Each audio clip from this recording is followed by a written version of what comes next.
The desert doesn't keep secrets. It just buries them. For Milka Harrington, a widow clinging to the only patch of watered land in the Arizona Territory, survival was a battle fought every sunrise. But this fight wasn't against the heat or the coyotes. It was against Silas Croft, a man who wanted her land and the water that bled from it. One blistering afternoon, the desert offered her a choice. 2 Apache warriors, bleeding out in a dry wash, the sons of a feared chief. Saving them was a death sentence from the town. Letting them die was a betrayal of herself. She made her choice. And the next day, their father arrived, bearing a reward that wasn't a gift, but a terrifying contract written in blood. The heat was a physical weight. It pressed down on the roof of the small adobe ranch house, baked the dust in the yard, and shimmered over the distant iron-red mesas. This was the Arizona Territory, a place that sandpapered the softness off a person until only the grit remained. Milka Harrington had plenty of grit. She stood on her porch, wiping her hands on a coarse apron. Her rifle, a Winchester .73, leaned against the doorframe, never more than 3 steps away. She'd been alone out here at Crimson Creek Ranch for 2 years, ever since her husband, Thomas, had taken a fever that burned him out in 3 days. The ranch was hers now, and so was the fight to keep it. The fight, in this case, had a name: Silas Croft. Croft's sprawling Bar C outfit bordered her modest square of land, and he coveted her ranch for one reason: the creek. In this parched hellscape, Milka's land held the only reliable spring for 50 miles, a steady stream that bubbled up cool and clear before vanishing back into the sand. Croft had tried to buy her out. He'd tried to scare her out. His latest tactic was to claim her land grant. The one Thomas had filed in Tucson was invalid, superseded by an older, lost Spanish claim he'd conveniently discovered. The distant, flat pop of a rifle shot snapped her from her thoughts. It was followed by another, then a frantic volley. It wasn't hunters. That was the sound of a fight, and it was coming from the south, near the dry arroyo that marked the edge of her property. Her first instinct was to bar the door. Croft's men were known to be trigger-happy, especially his foreman, Jedediah Stone. Stone was a mean, hollow-eyed man who seemed to enjoy the territory's lack of oversight. But the shooting was moving. Then it stopped, replaced by a strained, chilling silence. Curiosity, or maybe just the profound loneliness of the prairie, pulled her. She grabbed the Winchester, checked its load, and moved low and fast, following the line of cottonwoods that traced her precious creek. She found them half a mile from her cabin. The arroyo was a 10-foot gash in the earth, its sandy bottom littered with sun-bleached boulders. Lying twisted in the shade of an overhang were 2 men. Apache. One was little more than a boy, maybe 16. He was propped against the rock, his chest soaked in a dark, arterial stain. His breathing was a shallow, wet rattle. The other, older and built of whipcord muscle, was on his knees, clutching a knife. He had an arrow protruding from his left shoulder and a bloody gash across his forehead, but his eyes were black, defiant, and filled with enough hate to burn her where she stood. He saw her. He tensed, raising the knife, preparing to lunge even though he was clearly dying on his feet. "I'm not with them," Milka said, her voice steady, low. She kept her rifle pointed at the ground. The warrior, Taza, she would learn he was called, spat a word in his own tongue. He didn't believe her. He looked from her to the younger one, Cato, who had just coughed, a terrible bubbling sound. Milka looked back the way she'd come. She'd seen the tracks on the ridge, at least a dozen riders, shod horses, Croft's men. They'd be sweeping the area, looking for the bodies. If they found her here, it wouldn't matter what she said. They'd assume she was an accomplice. "They'll be back," she said, more to herself than to him. "They'll find you." Taz's eyes narrowed. He understood.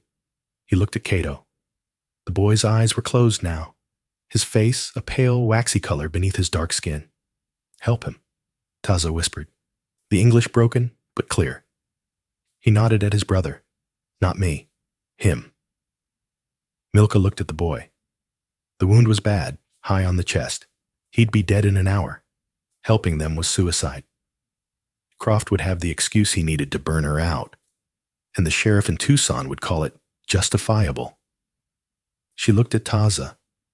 He was bracing himself, not for a charge, but to die protecting his brother's body. "Damn it," Milka muttered. She couldn't. She just couldn't walk away. It wasn't in her. "Both of you," she said, making the decision that would unravel her world. "My cellar is hidden. If you can walk." "Can you walk?" Taza stared at her, his suspicion warring with a desperate flickering hope. "I can't carry him," she said sharply. "If you want him to live, you have to help me. Now." She slung her rifle over her back and moved to the younger one, Cato. He was unconscious. The older brother, Taza, watched her. Then with a grunt that was half agony, half effort, he forced himself to his feet. He swayed, the arrow in his shoulder grating against bone. "We go. Now," Milka commanded. Together, they hauled Cato out of the arroyo. Taza, his face a mask of sweat and pain, did most of the lifting. Milka guided them, her eyes scanning the ridgeline, her ears straining for the jingle of a spur or the snort of a horse. They moved in a painful, staggering line, ducking under the cottonwoods until they reached the patch of bare earth behind her cabin. A heavy, slanted plank door, covered with dirt and dried brush, sat flush with the ground. It was her storm cellar and her larder. She wrenched it open, revealing a set of steep wooden steps leading down into cool darkness. "In," she ordered.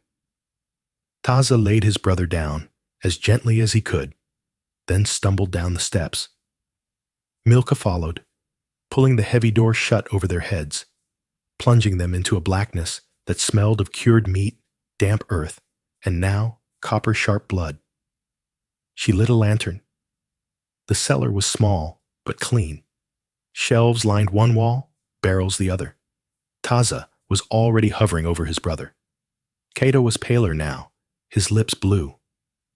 "He is gone," Taza said, his voice cracking. "He's not," Milka said, throwing a clean canvas sheet onto the dirt floor. "Not yet. Lay him flat. I need light." She grabbed a second lantern and a wooden box from a shelf. This was her medicine box. It held carbolic acid, bandages, a bottle of laudanum, and a sharp skinning knife she'd sterilized in the fire just that morning. "This is going to hurt," she said to Taza, holding the laudanum. "I need you to hold him down. And I need to take that arrow out of you, or you'll be no good to either of us." Taza looked at the laudanum, then at his brother's wound, then at her. He saw no mercy in her face, only a terrifying, cold resolve. He nodded. As Milka set to work, the first drop of Cato's blood soaking into the cellar floor, the muffled sound of horses and men's voices passed directly overhead. "She's got to be here," a voice yelled. It was Jedediah Stone. "Spread out. Check the barn. If you find those red devils, I want 'em alive. Croft wants to ask 'em some questions before they hang." In the darkness, Taza's hand found the handle of his knife. Milka didn't look up from her work. She just pressed harder on the wound, her knuckles white. The next 36 hours were a descent into a fevered hell. The cellar was suffocatingly close. The air grew thick with the metallic tang of blood and the herbal, sharp scent of the poultices Milka applied. Cato's wound was worse than she'd thought. The bullet had passed clean through, but it had nicked his lung. He was drowning in his own blood. Milka worked with a grim focus, packing the wound, forcing water mixed with willow bark tea between his lips, and listening to the wet, agonizing rasp of his breath. Taza sat against the far wall, a pillar of silent pain. After she'd cleaned his brother, Milka had turned to him. "Your turn," she'd said. He hadn't flinched as she snapped the arrow shaft, pushed the head through the other side, and packed the wound with a searing, carbolic-soaked rag. He had only closed his eyes and let out a single, controlled breath. Now, he watched. He was a sentinel, his gaze never leaving her.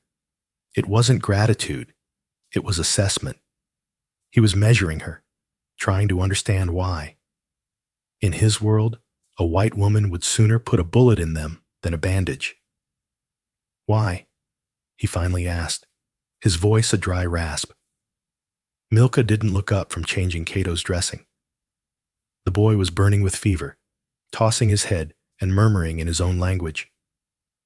"Why what?" she replied, her voice tired. "Why this?" He gestured around the cellar, at the bandages, the risk. Milka finished her knot and sat back on her heels. She was exhausted. Her dress was stiff with dried blood. "Because I live here," she said, as if that explained everything. "This is my land. I decide who dies on it." It was a harder answer than he expected. It wasn't soft. It wasn't about mercy. It was about power. It was an answer he could understand. "Croft," he said, tasting the name. "He is the one." "He's the one," she confirmed. "He wants my water." "He will take it. And this." Taza touched his own bandaged shoulder. "He will use this against you. He will say, 'You are with us.' Let him." Taza studied her face in the flickering lantern light. "You are not afraid of him." "I'm afraid of him every damn day," Milka said, standing up and rubbing the small of her back. Being afraid and backing down are two different things. A sudden, sharp knock echoed from the cabin above. Thump, thump, thump. Milka froze. Taza's hand went to his knife, a reflexive, useless gesture. "Mrs. Harrington," a voice boomed. Silas Croft. Milka put a finger to her lips, though Taza already knew to be silent. She blew out the lantern, plunging them into absolute darkness. "Stay here. Don't move. Don't breathe," she whispered. She climbed the steps, eased the cellar door open a crack, slipped out, and sealed it behind her, kicking brush over the seams. She walked to her front porch, grabbing her apron to wipe the cellar dirt and blood from her hands. She opened the door. Silas Croft stood there, flanked by Jedediah Stone and 4 other hard-faced riders. Croft was a big man, fleshy and tailored, who tried to look like a gentleman. He wore a string tie and a waistcoat, and he smiled. It was the smile that Milka hated most. "Mrs. Harrington, a pleasant morning," he said, sweeping his hat off his head. "Mr. Croft," Milka said, her voice flat. She kept her hands behind her back. "Mr. Stone." Jedediah Stone just nodded, his cold eyes roving past her, trying to see into the shadows of her cabin. He had a unique, silver-inlaid colt at his hip, and his hair was a shock of greasy, noticeable red. "A bit of unpleasantness yesterday," Croft said, still smiling. "Some of my new stock, prize bulls, were run off. My men tracked the thieves to your property line." Thieves? Milka asked. Apache, Stone growled, stepping forward. 2 of them. We clipped them, but they vanished into that arroyo of yours, like snakes. And you're here why? Why? To see if you're safe, dear lady, Croft said, placing a hand over his heart. And to find our thieves. We tracked them this far, and the tracks stopped, right here, in your yard. Milka's heart felt like a cold stone in her chest. They're not here, Mr. Croft. Stone took a step onto the porch. Milka didn't move, but her eyes hardened. I'd ask you to step back, Mr. Stone. You're not welcome on my porch. Stone's hand twitched toward his gun. Feisty, ain't she, for a woman alone? Jedediah, Croft said, his voice sharpening. The foreman stopped. Croft's smile returned, but it was thinner now. We'd like to search your property, Milka, just to be sure. The barn, the spring house. For your own protection, of course. No, Milka said. The smile vanished. No? This is my land, deeded and filed. You have no warrant and no right. You're trespassing, Mr. Croft. I'm telling you to leave. Croft stared at her for a long, silent moment. The air crackled. He was calculating. He wanted to push past her, to tear her home apart. But he was still, at his core, a man who feared the law, even if he bent it. He was trying to take her land legally. A blatant witnessed assault on a widow might be too much, even for the corruptible judge in Tucson. You are making a mistake, Mrs. Harrington, Croft said softly. A terrible, terrible mistake. There are 2 kinds of people out here. Your own and the savages. You're choosing the wrong side. And that choice, he paused, has consequences. He turned. Come on, men. She's made her bed. Jedediah Stone lingered for a moment. He looked at Milka, then spat a stream of tobacco juice onto the porch, inches from her boot. You'll regret this, woman. He turned and followed his boss. Milka watched them mount up and ride away. She didn't move. She didn't breathe. She just stood there until they were nothing but dust on the horizon. She waited a full 10 minutes more before she walked, her legs shaking, back to the cellar door. When she descended, Taza was standing, waiting in the dark. He had heard everything. He will come back, Taza said. It was not a question. Yes, Milka said, relighting the lantern. She looked at Cato. The boy's breathing was still shallow, but the wet, rattling sound had eased. His fever was still high, but he was holding on. He will come back with fire, Taza said. I know, Milka replied. She dipped a rag in the water bucket and placed it on Cato's forehead. So you 2 need to get better, and you need to get gone. Taza watched her. The assessment in his eyes was gone. It had been replaced by something new, something heavier, an unspoken debt.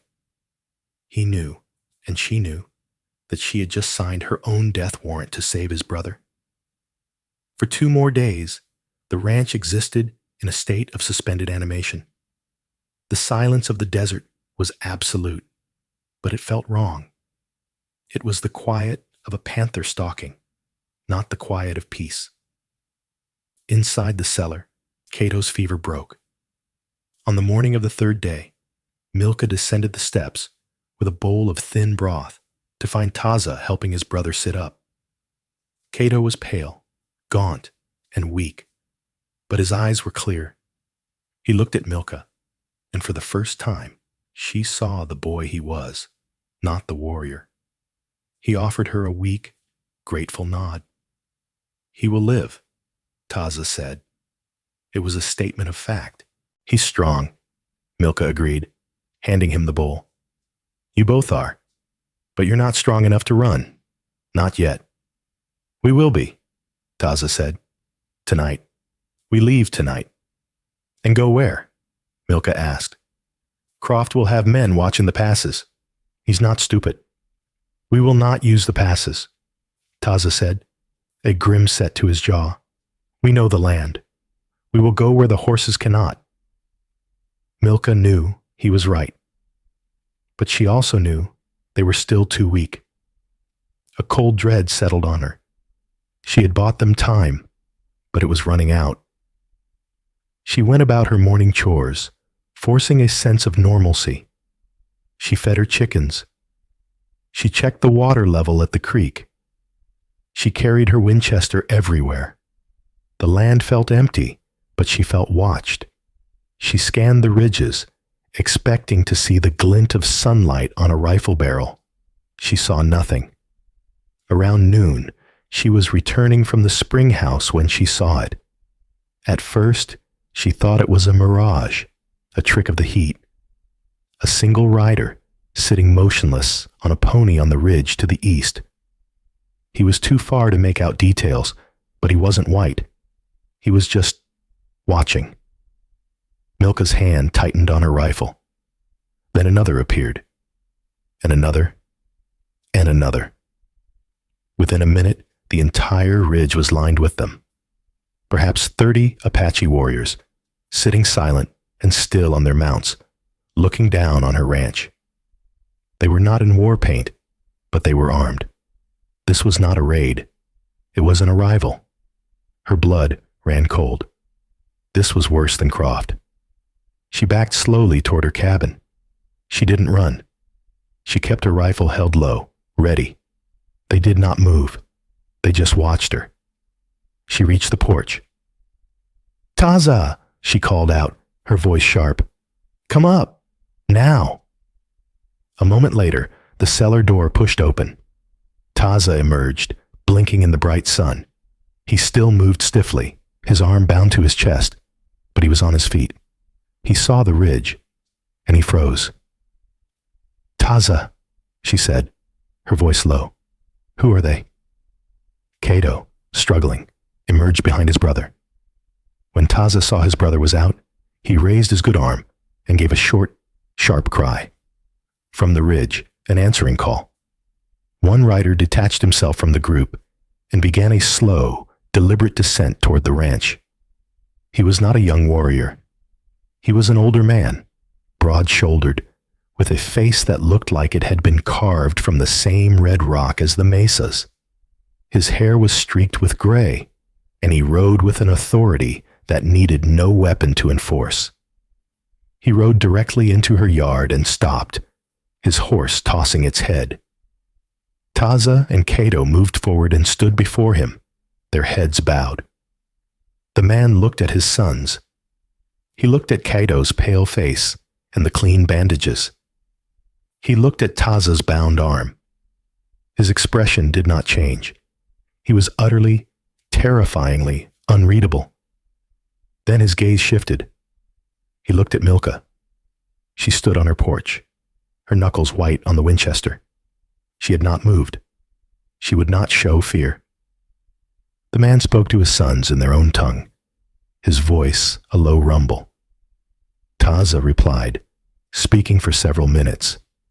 He gestured to the cellar, to the cabin, and then in the direction Croft's men had ridden. The chief listened. When Taza was finished, the chief was silent for a long time. He seemed to be looking at every detail of her ranch. The well-swept porch, the healthy chickens, the sturdy, if unpainted barn, the clear, fast-running water in the creek. Finally, he spoke, his voice gravelly. He did not speak to his sons. He spoke directly to her. You are the woman, he said. His English was slow, heavily accented, but powerful. I am Milka Harrington, she said, her voice clear. I am a Kondo, the chief said. These are my sons. You have saved my blood. They were on my land, Milka said simply. I don't let men die on my land if I can help it. Akondo's eyes seemed to bore into her. He was weighing her words, weighing her. You fought no one, he observed.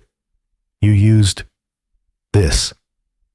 He pointed a chin at the medicine box she'd left by the door.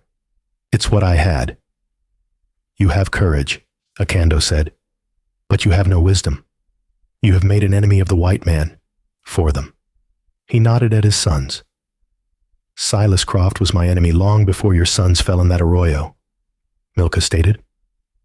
A flicker of something, surprise, respect, passed through Akando's eyes. He wants your water. Yes, and he will come to take it. He will come with fire, and he will say you are an Indian lover. They will hang you. I'm aware. Akando was silent again. He looked at Taza, then at Cato. My sons owe you their lives. The Chiricahua people do not forget a debt. We do not forget a kindness. He paused. And we do not forget an insult. He turned his horse. Tomorrow, he said, I will return. I will bring you a reward. A gift for the lives of my sons. I don't want a reward, Milka said quickly. I want nothing. I just want this to be finished. Akando looked back at her, a strange, almost pitying look on his face. It is never finished. You saved the sons of a chief. You are part of this now, whether you wish it or not. He gestured.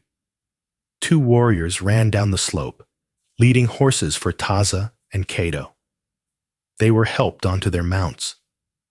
Taza looked back at Milka, his face a complex mask of gratitude, worry, and warning. Be careful, Milka Harrington, Taza said. My father.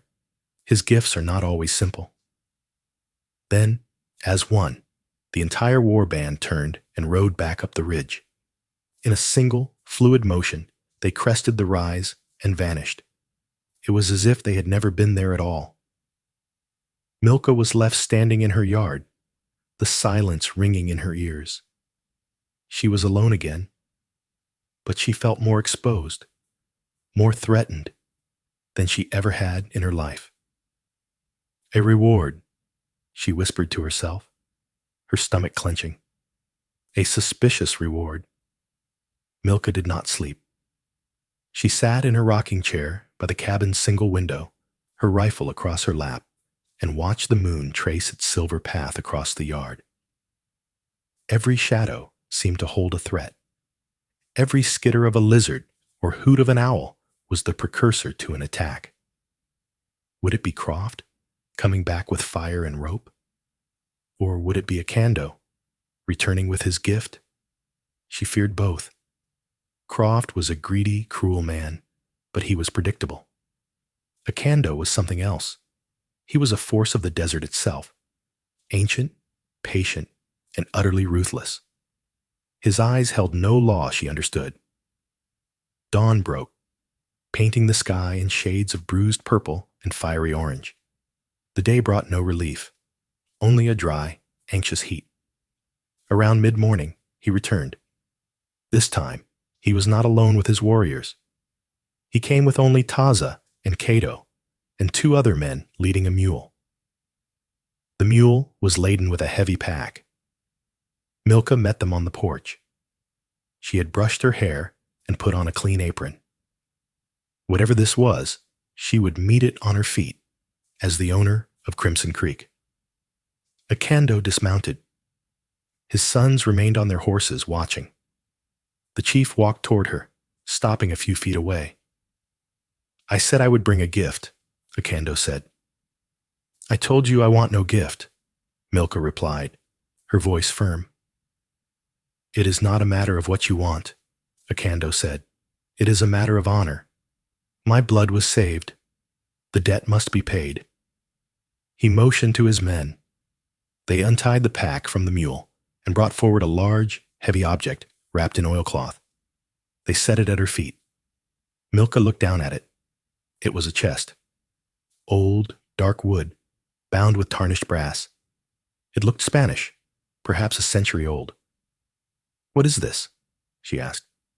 A reward. For your courage, Akando said. Open it. Milka knelt slowly.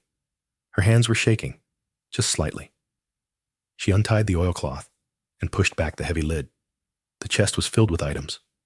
On top, there was a layer of thick, beautiful beaver pelts. Beneath that, heavy silver coins, Spanish dollars, and American eagles. And beneath that, strings of vibrant blue turquoise, more than she had ever seen. It was a fortune. Enough to buy a new ranch, to leave this place, to go back east and live in comfort. She looked up at Akando, confused. I can't accept this. It is not the gift, Akando said, his voice flat. Taza, from his horse, suddenly looked uneasy. Father. Be silent, Taza, Akando commanded. She will see the gift. He pointed into the chest. Look deeper. Milka frowned. She moved aside the strings of turquoise, and her hand, reaching into the darkness, touched something that was soft and stiff and sickeningly familiar. She recoiled, snatching her hand back as if she'd been bitten. She stared into the chest. There, nestled amongst the silver, was a fresh, bloody scalp. The hair was unmistakable. It was a greasy, fiery shock of red. Milka's breath hitched. She felt the blood drain from her face. She looked up, horrified, at Akando. Stone, she whispered. Jedediah Stone. The man who spat on your porch, Akando said, his face impassive. The snake who works for your enemy. You killed him. We found him, Akando corrected, riding your property line. He was trespassing. He used her own word, turning it into a weapon. Milka felt bile rise in her throat. This was not a gift. This was a message. This was a statement. But that is not all, Akando said.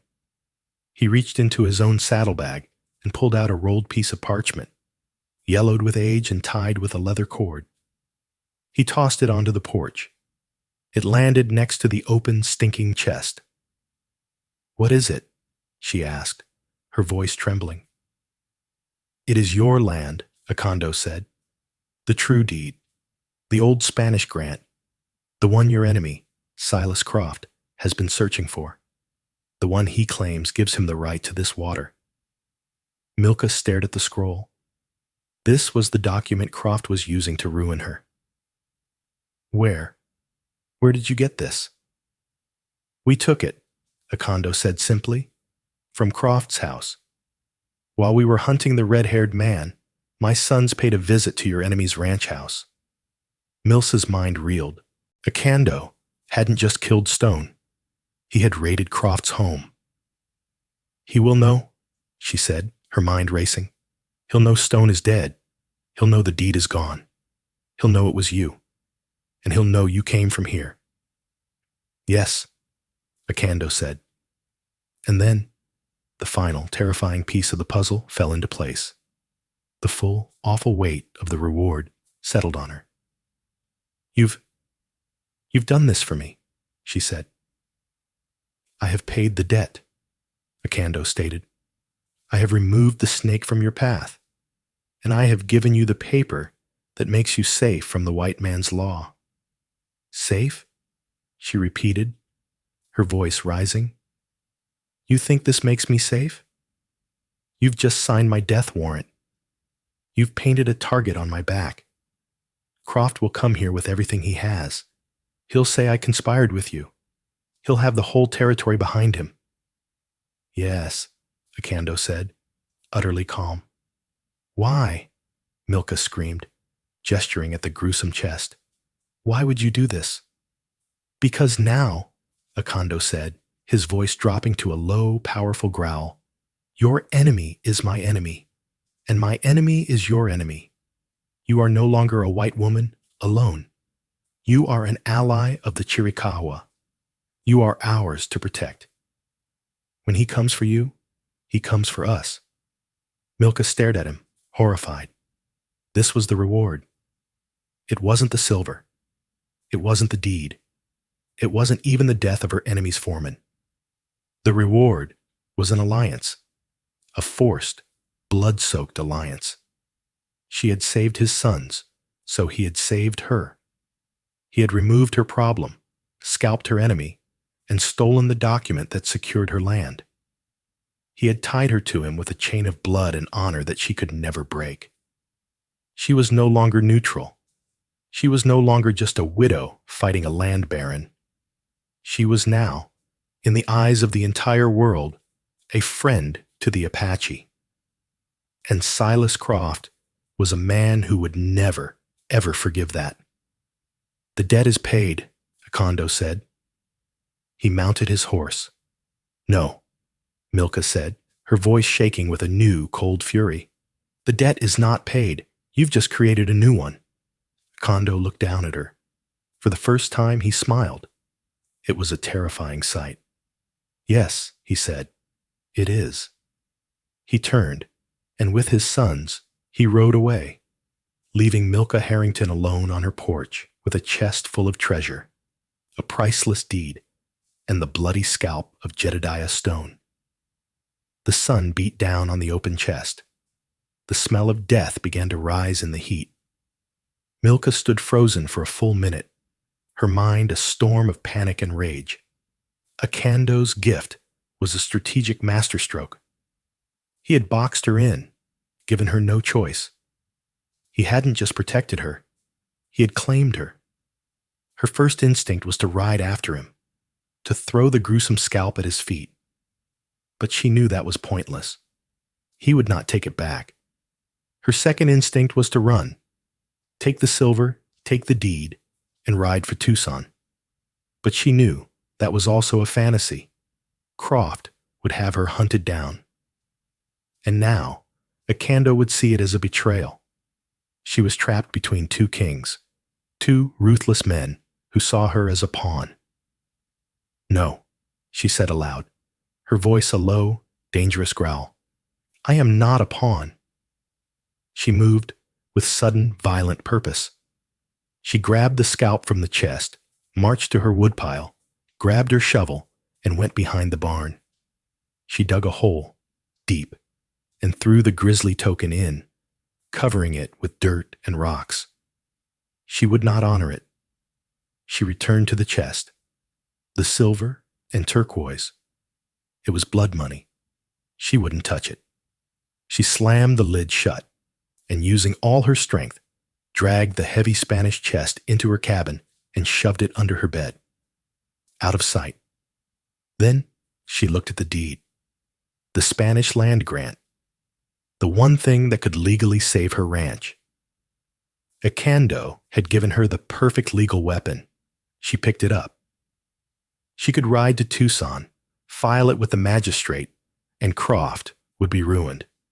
He would have no claim, but it was stained. It was stolen. It was paid for with Stone's life. She walked to her fireplace, where a low fire still smoldered from her morning coffee. She looked at the deed, the key to her salvation, and she threw it into the flames. She watched the old parchment curl, blacken, and turn to white ash.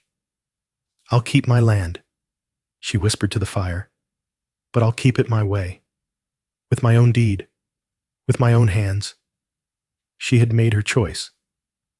She had refused Akondo's bloody solution. She had refused to become the person he thought she was. She spent the rest of the day preparing. She hauled sacks of flour and beans from the larder into the main cabin. She filled every bucket, barrel, and pot with fresh water from the creek. She boarded up the back window, leaving only small slits to see through. She loaded her Winchester, her shotgun, and Thomas's old Henry rifle. She knew what was coming. Akando knew it, and Croft would know it soon enough. The news traveled fast. It was late afternoon when she heard the frantic beat of a single horse, riding hard. It wasn't Croft. It was Pete, the young hand from the neighboring Double D Ranch, the only neighbor who was even remotely friendly. He reined in, his eyes wide with terror. "Milka! My God, Milka, you gotta get out of here." "What is it, Pete?" "It's Jedediah Stone. He's dead. Found him this morning by the crossing. Scalped, Milka." Scalped. I know, she said, her voice calm. Pete stared at her. What? What do you mean? You know. What about Croft? He's gone mad, Pete said, breathless. He rode into town an hour ago. He said his ranch was raided. Said they stole something. And he's saying it was a Kando's war band. And he's saying, Milka, he's saying they were hiding here. He says you harbored them. He says you're a traitor. Go on, she said, her face grim. He's gathering everyone. He's at the saloon, buying whiskey and handing out rifles.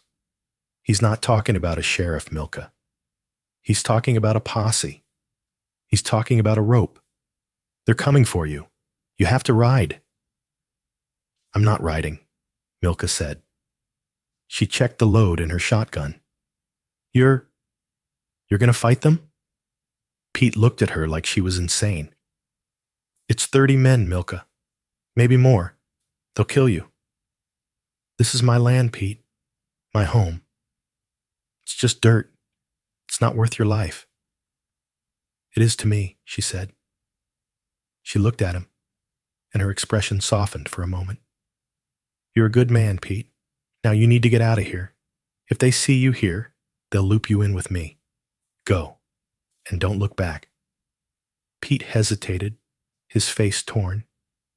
He looked at the fortified cabin, at the grim-faced woman, at the silent, empty ridges. God help you, Milka, he whispered. He wheeled his horse and galloped away, his dust trail a brown scar against the setting sun. Milka bolted her door. She extinguished her main lantern, leaving only a small candle in the center of the room.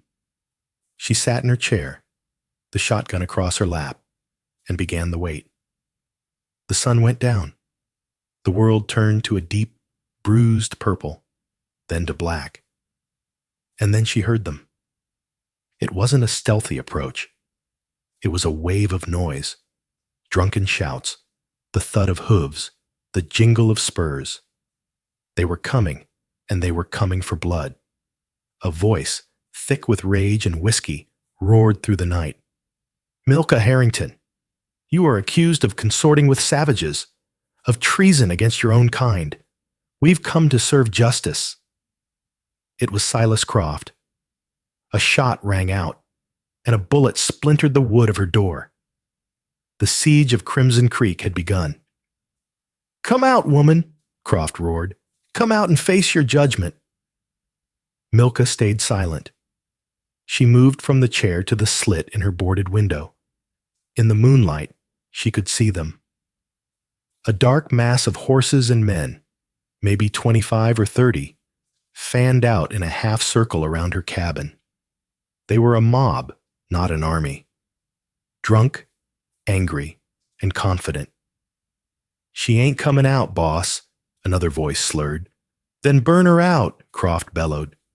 Burn the whole damn place, burn it all to the ground. A flaming torch arched through the air. It landed on the dry thatch roof of her barn. The flames caught instantly, climbing the old, dry wood with a hungry roar. Orange light flooded the yard, illuminating the faces of the men. They whooped and cheered. Milka rested the barrel of her Winchester on the window slit. She sighted on a man dismounting with a can of kerosene, heading for her cabin. She squeezed the trigger. The shot cracked through the night. The man spun, clutching his leg, and fell, screaming. The yard went silent. The cheering stopped. She's armed, someone yelled, panic replacing the drunken confidence. She's one woman, Croft roared, furious. Spread out, return fire, pin her down. A fusillade of bullets slammed into the adobe walls. Chips of dried mud and wood exploded into the cabin. Milka dropped to the floor, crawling on her belly to the other side of the room. She fired the Henry rifle from a different window, aiming not to kill, but to maim, to drive them back. She shot a horse, and it screamed, adding to the chaos. Get to the back, Croft yelled. She can't watch all sides. Milka was breathing hard. She was a good shot, but she was one person. They were right. She couldn't watch all sides. Her barn was now a raging inferno, a tower of flame that cast dancing demonic shadows across the yard. The heat was becoming unbearable, even in the cabin. She heard them at the back door, the heavy thud of a boot trying to kick it in. She grabbed the shotgun. She stood to the side of the door, aimed where the hinges would be, and fired both barrels. Boom! Boom! The sound was deafening inside the small cabin. The door, blasted off its leather hinges, exploded outward, taking the two men on the other side with it. They were thrown back, peppered with shot and wood splinters. "She's crazy," a man shrieked, but more were coming. They were at the windows now, using rifle butts to smash her boards. Glass shattered. Milka retreated to the center of the room, her back against her heavy oak table. She reloaded the Winchester, her hands moving with mechanical precision. She was out of time. They would pour through the windows in a moment. She saw a face, grinning triumphantly, appear in the shattered frame. She raised her rifle, and then she heard it. It was not a sound she had ever heard before, not truly. It was a high, ululating cry that seemed to come from the sky itself. It was the sound of a hawk diving multiplied by a dozen. A war cry. The face at her window vanished, his triumphant grin replaced by a mask of sudden, white-hot terror. He screamed, a short, wet sound. Outside, the disorganized gunfire of the posse was replaced by a new sound. The fast, rhythmic thwack, thwack, thwack of arrows, and the heavier boom of buffalo rifles. The mob dissolved. "Ambush!" a man screamed. "It's the Apache! They're here!" Milka scrambled to the window slit, her heart hammering. The ridge she had watched all day was now alive. But it wasn't Akando. It was Taza. He was leading a small, fast-moving band of about 15 warriors. They were on foot, using the darkness and the rocks for cover, moving with a terrifying speed and purpose.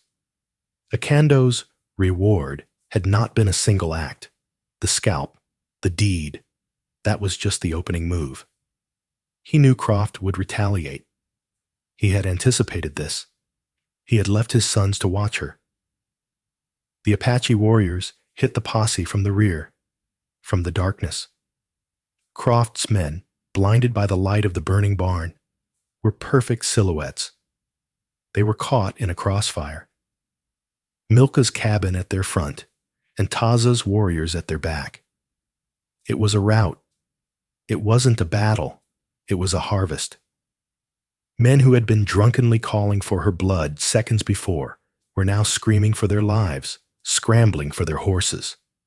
Silas Croft, his face a pale mask of fury and disbelief, saw his private army disintegrate. He fired his pistol wildly into the dark. Then, seeing it was hopeless, he ran for his own horse. Milka watched him. He was fumbling with the reins, his hands shaking. He was exposed. She stepped out of her cabin, the shotgun in her hands.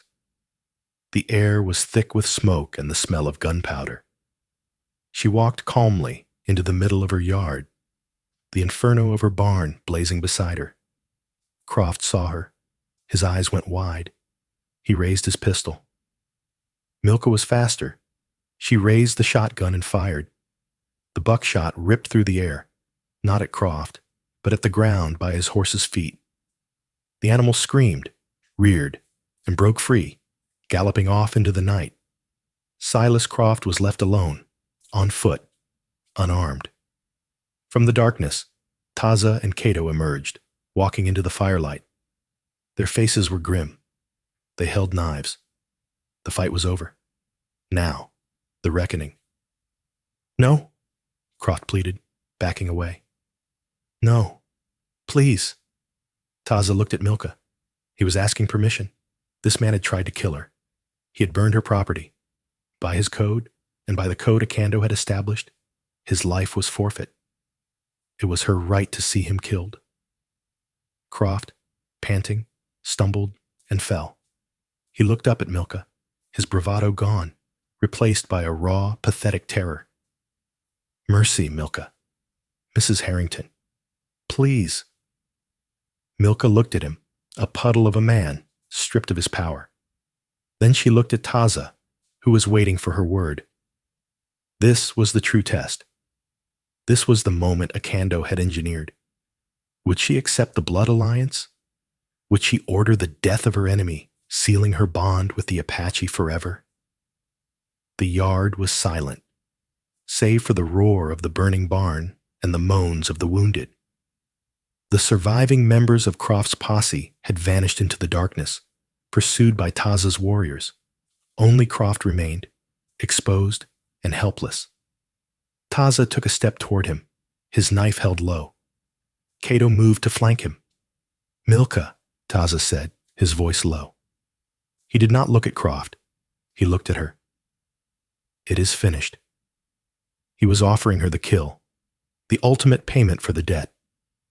Milka looked at Silas Croft, who was now weeping, his hands held up. "I'll leave. I'll give you the ranch. I'll give you everything. Just don't let them." Milka's gaze was cold. She felt a surge of pure, hot hatred for this man who had tormented her, threatened her, and now, finally, tried to murder her. She had every right. She raised the shotgun. Croft whimpered and squeezed his eyes shut. Taza nodded, accepting her decision. He and Cato tensed, ready to spring. Milka took a deep breath, the smoke stinging her lungs. She thought of the Spanish deed, burning in her fireplace.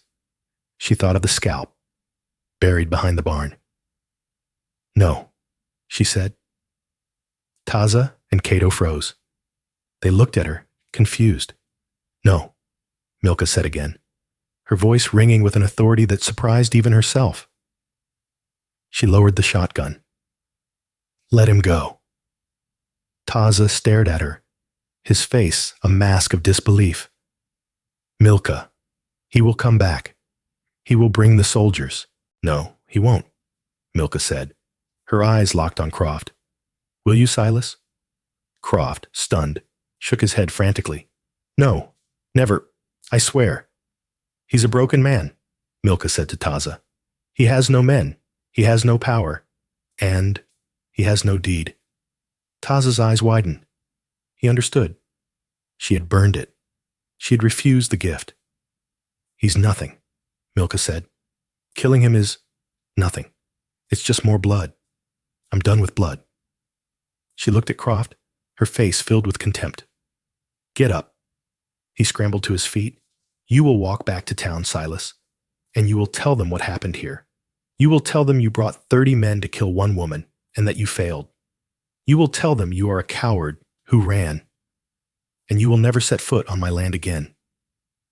Croft, shaking, just nodded, his eyes darting between her and the two warriors. "Go," she commanded, jerking her chin toward the darkness. "Run." And he did. Silas Croft, the cattle baron who had ruled the valley, turned and ran, stumbling and falling into the night, a ruined man. Taza watched him go, then slowly sheathed his knife. He looked at Milka with a new, profound understanding. He had seen her courage in the cellar. He had seen her defiance against Croft. Now, he was seeing her strength. It was a different kind of strength than he or his father understood, but it was powerful. Just as the last of the warriors returned from their pursuit, a new figure rode into the firelight. It was Akando. He must have been watching from the ridge the entire time, observing his son and observing her. He had not come to fight. He had come to see the outcome of his test. He dismounted and walked to stand before Milka. He looked at the smoking ruin of her barn. He looked at the bodies of Croft's men. now being gathered by his warriors. "You have lost much," Akando said. "It was just wood," Milka replied, her voice hoarse from the smoke. "It can be rebuilt." "You let him go," Akando said. It was not a question. It was a statement of wonder. "The snake, you let him live." "He was a snake," Milka agreed. "But I will not become one to stop him. I will not rule by fear and blood. Not his, not yours." She met his gaze. Woman to chief, landowner to warrior. "The debt, Akando, it's paid. My saving your sons is paid by your saving me tonight. We are even." Akando studied her for a long, heavy minute. She had refused his gift. She had rejected his blood alliance. She had denied his way of justice. And for that, she had finally earned his respect. Not as an ally, not as a pawn, but as an equal. He gave her a short, sharp nod. "We are even," he agreed. He turned to Taza and Kaido. He spoke in their tongue, and his warriors began to melt back into the shadows. The dead and wounded from the posse were loaded onto their own horses. The Apache, as was their way, left no trace of their presence, save for the absence of Milka's enemies. Taza and Kaido mounted. Kaido gave her a look of deep, profound gratitude. Taza just looked at her, his face unreadable, but his eyes held a respect that was worth more than all the silver in the Spanish chest. "Milka Harrington," he said. And then he, too, was gone. Akando was the last to leave. He paused, looking back at her one last time. She stood alone in the ruins of her ranch, her face black with soot, her cabin riddled with bullet holes. But she was standing. She was unbroken. "You have good land," Akando said, "and good water. You will be a strong neighbor." He turned his pony and vanished into the night. Milka stood there until the sound of his horse was gone, and the only sound was the crackle of her dying fire. She was alone, truly alone, but the fear was gone. The land was hers. She had faced down Silas Croft. She had accepted, and then refused, the protection of the Apache. She had kept her land, and she had kept her soul. She turned, walked back into her battered cabin, pulled the heavy chest from under her bed, and piece by piece began to throw the silver coins into the ashes of her fireplace, where they melted like blood into the stone. She would rebuild, but she would do it herself. And so, Milka Harrington remained. She was a scar on the land and a legend. She rebuilt her barn, plank by plank. Silas Croft was never seen in the territory again, ruined by his own hubris. The Apache never returned, but no rustler ever dared touch her stock, and no man ever challenged her claim to the Crimson Creek again. Akando's reward had failed to make her an ally, but it had succeeded in making her untouchable. Milka proved that courage isn't about the fight you're willing to start, but the one you're strong enough to finish, and how you choose to finish it. She showed that true strength isn't about accepting the bloody solutions offered by a violent world, but about having the integrity to find your own path, even when you're standing in the smoke. Thank you for listening to this story. The West was won, not just by gunpowder, but by grit, and by the hard choices of people like Milka.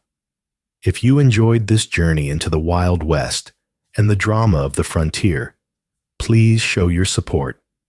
Hit that like button, share this story with someone who loves a good twist, and most importantly, subscribe to the channel for more original stories just like this one. We have new dramas and new worlds to explore every week. Thank you for being here.